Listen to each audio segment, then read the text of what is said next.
What if I told you all of your knee pain is not caused at the knee, right? It's the end product, all that pain. It's usually caused from two sections. That's usually your hip and your ankle. So we're gonna go through some exercises that I do to help mobilize it. Why?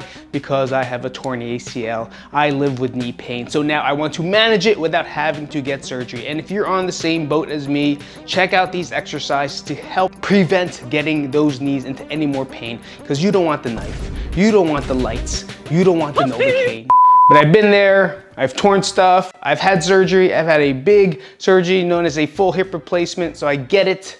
When you get older especially, it does start to hurt, but for those of you guys that are maybe not that old that can prevent it now, let's start getting into it. I'm just gonna show you my day on how I started trying to make mobility the most important thing. The knee is a hinge joint stuck between two mobile joints, your ankle and your hip. And usually the immobility of either can cause the downstream pain inside the knee, or the knee has to compensate for all the work and the lack of movement in the other two. For me, I have terrible hip mobility, so always do two things, correct? I cannot squat good, I don't have good splits, I can't even get over like a hurdle that well because I do have a lot of hip immobility, or a very dysfunctional hip, so I'm working on that. I also have super tight ankles. Why? Not really because of running or tight calves or soleus, well maybe soleus, but for the most part, I live with autoimmune disease, so depending on what I eat, I can cause a lot of inflammation inside my body, and I have to really work hard at doing that.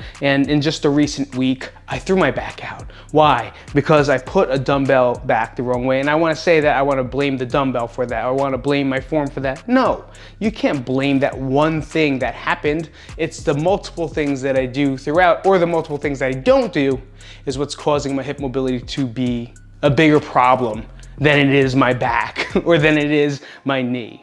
So with that said, I got into routine. I'm starting this week and would love for you guys to join with me. Again, I'm doing this as a pro. I'm very stubborn, but I know I have to do it because I'm tired of like throwing my back out, wiping my ass. Like that was the hardest part. I couldn't go to the bathroom. I couldn't reach around to wipe my butt because my back was so locked up, but that was because my hips were locked up. And now my knee hurts more because my hips were locked up and I was compensating for everything. So it all goes down the streamline. So let's take care of it. So if you're ready, then I'm ready.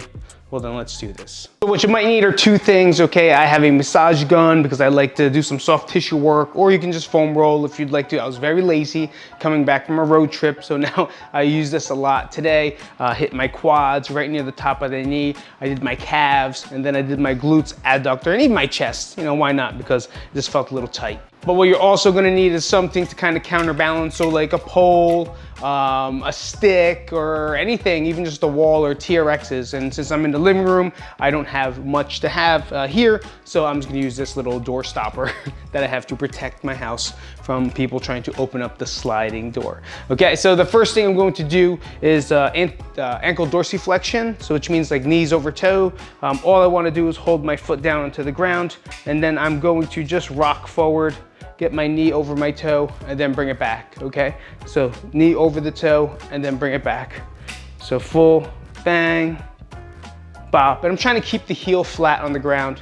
Now, if you can't do that, you could always get a slant board. People have been using that lately to kind of get it up higher if you don't feel it. But for me, I'm just gonna keep it onto the ground. Just again, base week one, day one of this 4-week mobility program that I'm going to do, and make sure that I do it.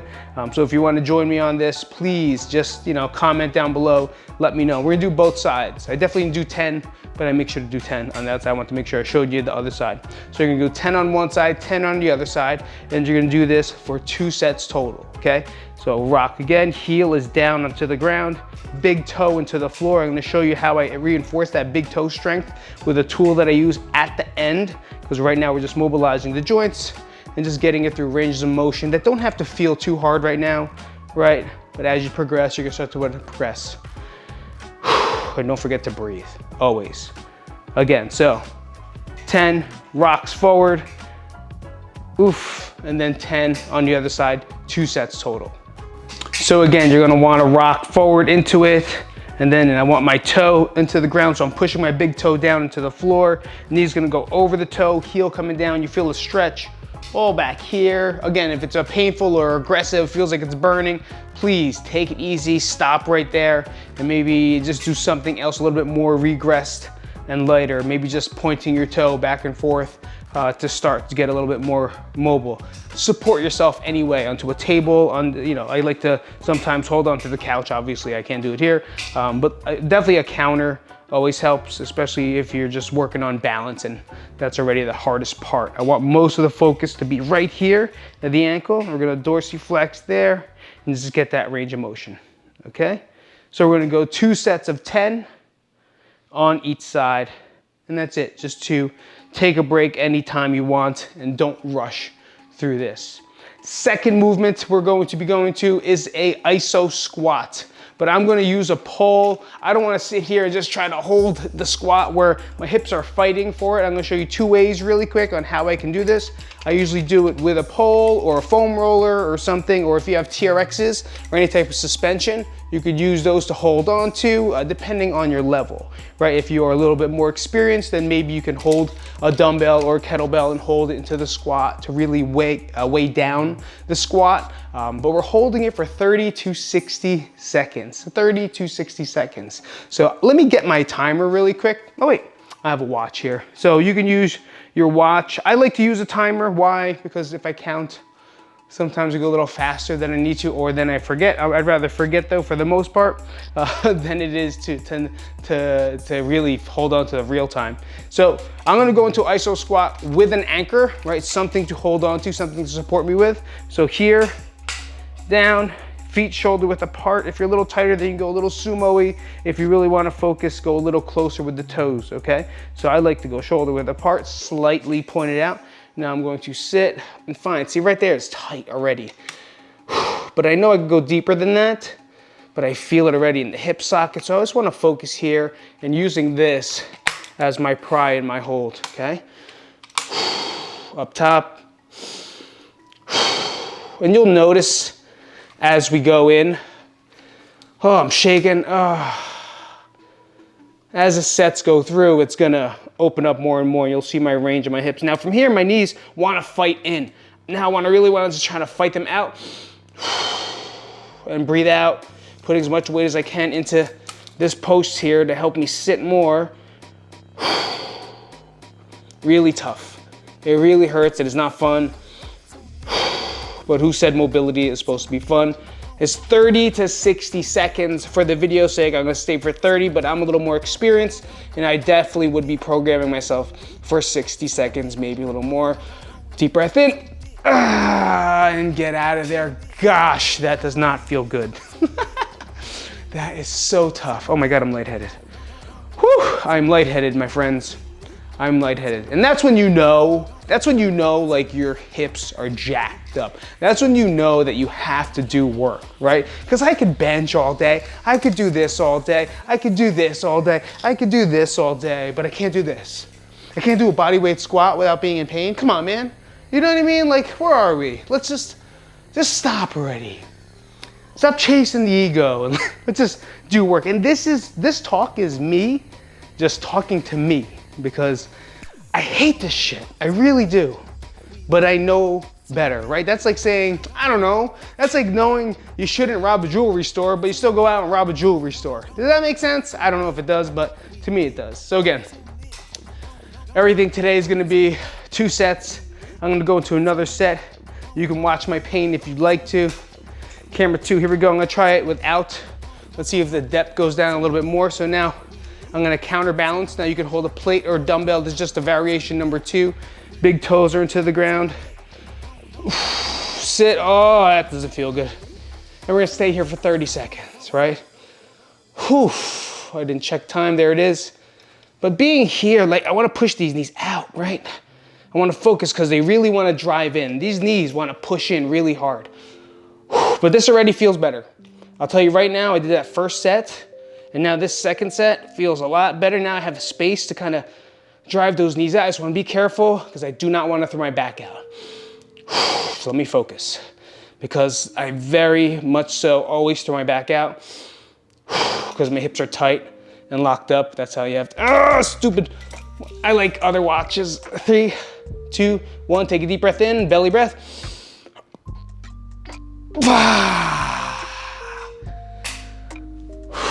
And now use this cane. Oh my God, like Master Splinter and Teenage Mutant Ninja Turtles. Oh my gosh.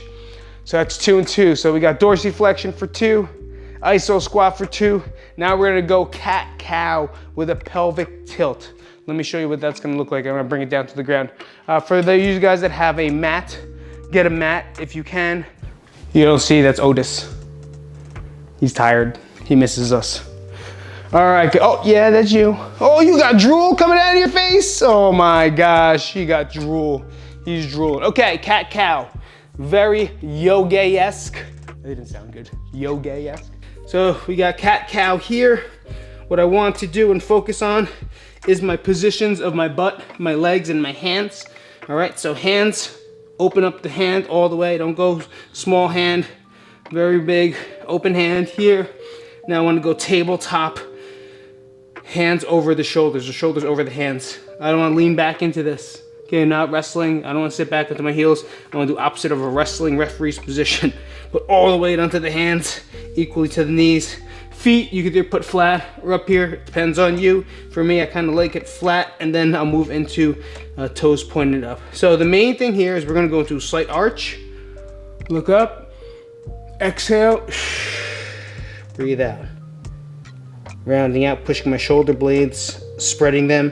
And I'm going to pinch, arch up, and then round out. Trying to get that thoracic spine, which is the middle part of your back, as well as the cervical spine, which is the neck. And now it goes all the way down to the lumbar spine, which is the lower part where everyone usually has herniations. But there's not really, we don't want mobility there, right? We want stability there. But the lack of movement in the mid-spine can cause a lot of pressure into the lower back. So we do a lot of rotations from here. But what I want to work on here is the pelvic tilting. So see my butt? See your butt? I'm going to turn this way. Boom, boom, boom. See that thing? We're going to look for that tailbone down, right? This was, we always call it Urkel butt. I don't know if you remember Urkel, Family Matters. There's a nerdy type character in there, and he always walked around with like his pants tucked in, like, and his butt was always tucked in. He goes, hey guys, like he talked like that. Well, that's what we call it, Urkel butt, because I want the tailbone to point down, all right? So from here up top, I'm gonna go arch. That means get money. So if you know I'm in Vegas and there are strippers, they're gonna ask for money. So get money. And now we're gonna go into Urkel butt as I push in, breathe out, and the tailbone is now pointing down. I'm locking this part in. This is where I want the tailbone to kind of point down towards me, and then I'm gonna point it away. Arch up, and then exhale, breathe out. Get money. Here comes get money. Vegas stripper. Urkel. Hey guys. Breathe out. Really tensing up and squeezing my glutes, locking my knees out. Now here I'm going to add a little pinch of the shoulder blades too. And I'm going to round out the shoulder blades even more. Cat-cow position. And then relax. So that's going to be the sequence that you're going to want to do. That is 2 sets for about 10 reps. Okay, hard to count as you do it. So don't go through it like really fast, like you're dancing or twerking. Try to really get into that position and focus on the detail of everything I was talking about.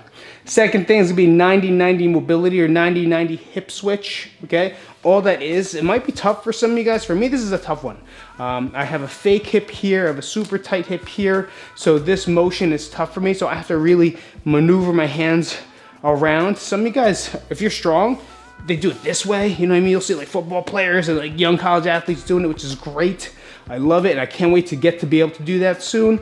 But right now, I have to start from level 1, okay? So here, all I'm gonna do is drop the knee in. Oh, already, that's all I got. That's the range I have, that rotation. And now from the other side, this is my fake hip. 2, and I should be able to what? Drop the knee down without leaning into my back too much, right? Oof. See, the first one wasn't good, second one's a little better. Still pain, little pinchy. Oof. 4. Now look, now it's dropping more. All right, that's how I used to do this at neutral in my stance. There we go. Now I'll finally let loose, right? I did drive 6 hours yesterday, 5 hours yesterday from Arizona. I've been in the car all day, so I'm super tight and locked up. And I had some mental health issues with that drive, I'll tell you that much. And if you want to know about that story, I will tell you. Just comment down below. Now these hip switches are feeling a lot better already, right? It's a great hip rotator as well as a core stability exercise, as long as I take my hands off the ground, but that's not gonna happen. I'm sweating right now. Well, maybe because it's 112 degrees outside. And here's what we're gonna do. You're gonna do 16, that's 8 on each leg. Okay, 16 total reps, 8 on each leg, rotating each way. And then take a break, and like everything, you're gonna do 2 sets of that, all right? 2 sets of the hip 90-90 rotations. 2 sets of the hip 90-90 rotations. And while we're here, we're gonna go into a little bit of a 90-90 hip mobility stretch. So now I'm gonna hold that position. This is my favorite stretch to do here, and then this one up top. A lot of you guys do pigeon, where that's one thing I have trouble with, because the angle of the knee hurts my knee, right? Because I cannot bend that part, because obviously the torn MCL right here, you can feel it. I can feel it. This is pretty tender, but it's hard for me to get into that position. So I like this variation of a 90-90. So I'm gonna go 90 here, then 90 degrees here, and now I can drop my weight into the side of my leg, that IT band, and I'm coming here. Some of you guys can drop low, good for you. I'm really happy for you. I'm not jealous one bit, not one bit. Yes, I am, I hate you. And we're gonna stay here for 30 seconds, breathing, and hanging out, right?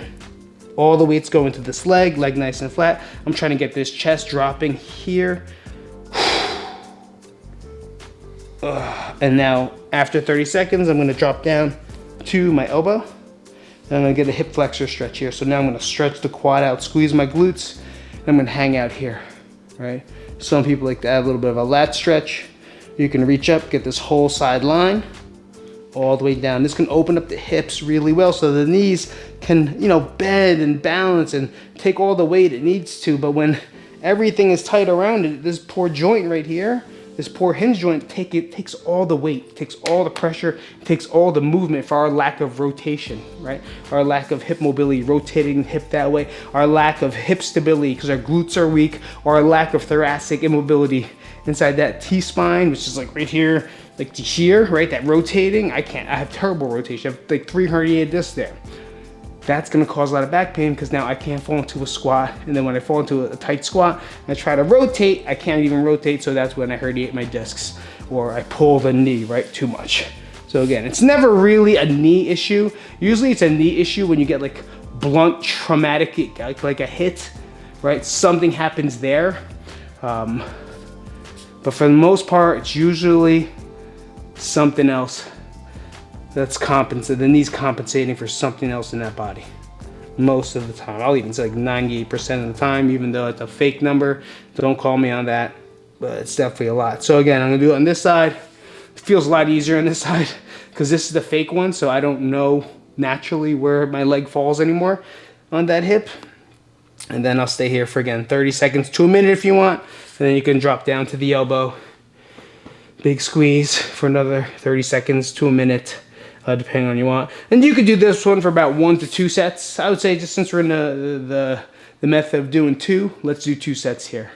And now for the last one, we're gonna go into what we call a sciatic nerve floss. So sciatic nerve runs from the lumbar spine down all the way around and wraps around down the leg. And that's when usually people say, oh, you know, I have the traveling pain in my lower back, or this weird numbing pain inside my leg or my calf.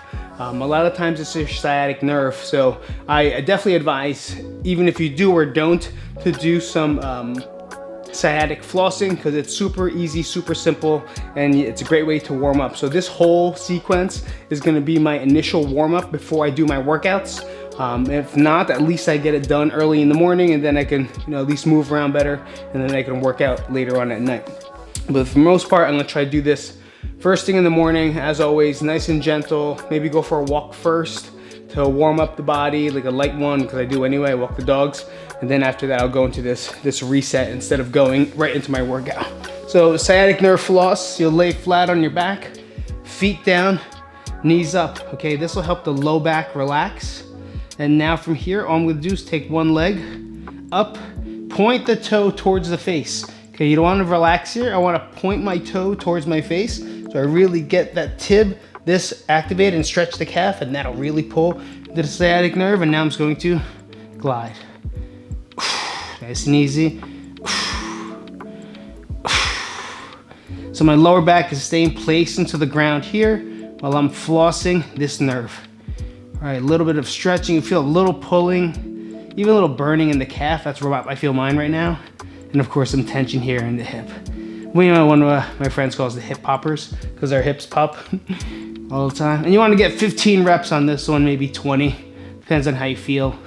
And I found a lot of success with this, especially for people with lower back pain and that sciatic nerve pinching. Whenever they have, I have a lot of friends that are bartenders, and I told them this exercise, that whenever they're on shift and they feel it, they'll like go to the back room and do some flossing and then hit some 90-90 stretches while they're on break really fast or when it's downtime, and they feel 10 times better because, you know, they're on their feet all day long and they really move a lot. A lot of my friends are bartenders here in Las Vegas. So they're inside that service field where you rarely get to sit down, and I'm sure your backs and legs and knees are tired.